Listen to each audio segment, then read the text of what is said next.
I lost my husband in a car accident weeks ago, and now my best friend is trying to set me up with her creepy friend who thinks he can replace him and even help raise my baby. I, 23F, lost my husband, 25M, weeks ago to a car accident. He was the love of my life, and I'm still not used to waking up without him every day. We had big plans for our future, and it all came crashing down in a heartbeat. We met on his uncle's farm. He was a farmhand, and it was love at first sight for me.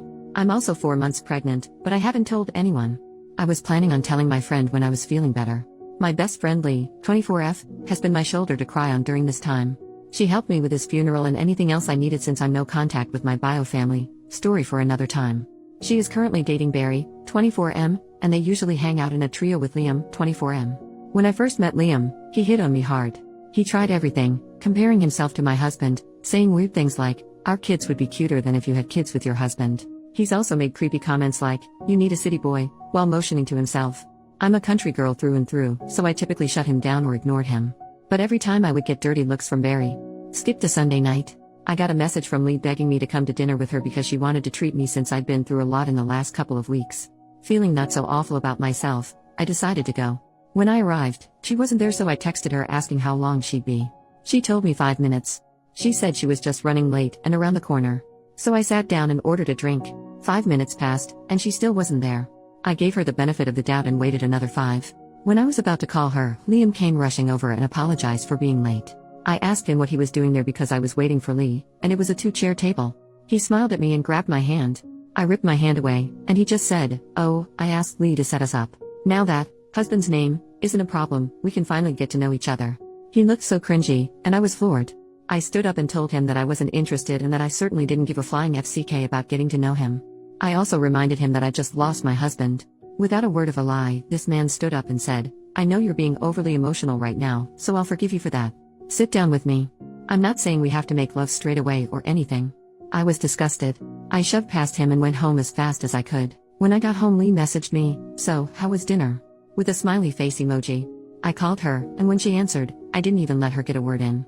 I yelled at her, asking how she had the audacity to do something like this just weeks after I just lost my husband, especially since she's been the one holding me together this whole time. I asked her what freaking game she was playing and told her the only reason I wanted to meet with her tonight was to tell her I'm pregnant. Then I hung up on her and texted her that I needed time and didn't want to be contacted for the time being. Last night, Barry came to my house and asked to talk. I said no and told him that if he didn't leave, I'd call the police.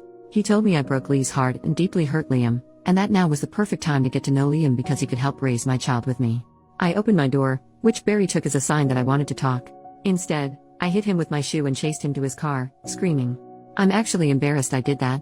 All day today, I've been flooded with messages from friends and the trio themselves, shaming me for pushing away the people who care about me the most. They claim they don't even recognize the person I've become. The only thing that hurts me most is that my husband would know what to do. He would tell me how to fix it. And now, I have no one to talk to. I just feel so defeated. I have a therapy appointment tomorrow, but I'm thinking of calling my husband's mom, even though we've barely spoken since the funeral. Any advice is appreciated. Update, next day. Hello all, and thank you. I just wanted to start off by saying that I called my mother-in-law Louise after making the post. I thought I needed to tell her about the baby because, just like some of you said, she is overjoyed about the news. She didn't answer my call but instead drove straight over to my house. I honestly didn't know what to say to her, but we just hugged and cried all night. I didn't have the best delivery when telling her I was pregnant, probably due to all the crying, but she just lit up and was so happy. It's the first time I've seen her this happy in all the time I've known her, so at least I have some support. My father-in-law came over when he finished work after Louise told him he needed to come to my house, and he was so freaking happy about becoming a grandfather. Louise offered to have the baby and me move in, and I agreed. She said that I can sleep in my husband's old room, which was a little bittersweet. When I told her what was going on with Lee, Liam, and Barry, she was furious and told me not to worry about it because she and my father-in-law have my back. After a lot more crying, my father-in-law told me that my husband would be so happy to have this baby grow up on the farm like he did. Overall, our conversations last night were exactly what I needed. Now I'm just going to answer some comments. Lee was my friend for a long time. She was genuinely there for me when I went no contact with my parents, and I thought she was a decent friend. Now, knowing the truth, there are many things I can think of that she did that were red flags.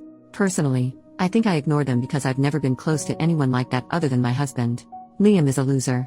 From my chat with Barry, I learned that he's always had feelings for me and has never given up because, apparently, I'm his type. He isn't and never will be. Yes, I ordered a drink. I didn't think I needed to disclose that I ordered a lemonade. It was simply a soda, nothing wild.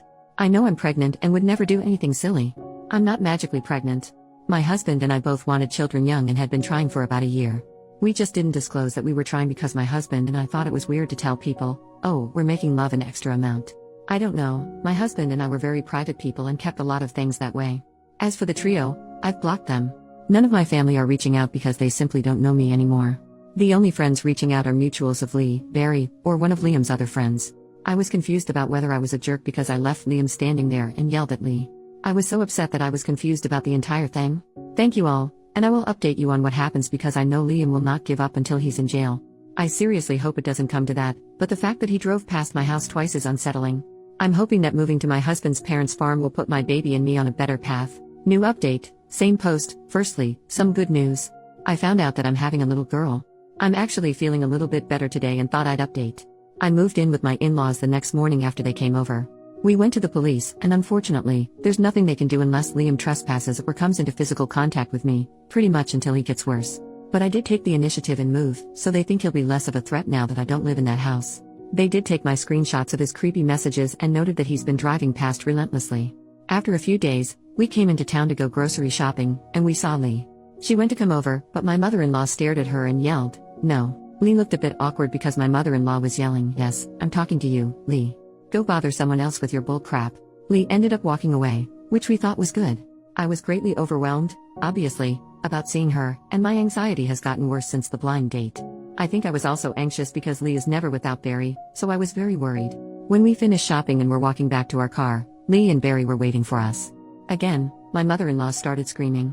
She yelled that Barry was scum and accused them of trying to sell drugs to a pregnant woman, pretty much anything to embarrass them and draw a crowd. Lee and Barry left again, but not without looking scared, points to mother-in-law. Since then, I've moved on to the farm, and it's been drama-free. I had an appointment yesterday and found out about my baby girl, but also that I have high blood pressure, most likely due to the stress. We're going to have to monitor it just in case of preeclampsia since my egg donor had it. My husband always wanted a girl, so I know she is a gift from him. Apart from the grocery store incident and the police situation, it's been very positive for me being with my in-laws and their dog Spud. Don't ask, I don't know why that's his name. Thank you again. Final update, 2 months later, thank you to everyone who helped me with my issues about Lee and the others. It's over, I was attacked and suffered greatly. I lost my baby a month ago and I will be logging off for a while. I wish everyone a Merry Christmas and a Happy New Year. Thank you for the kindness, enjoy your holidays.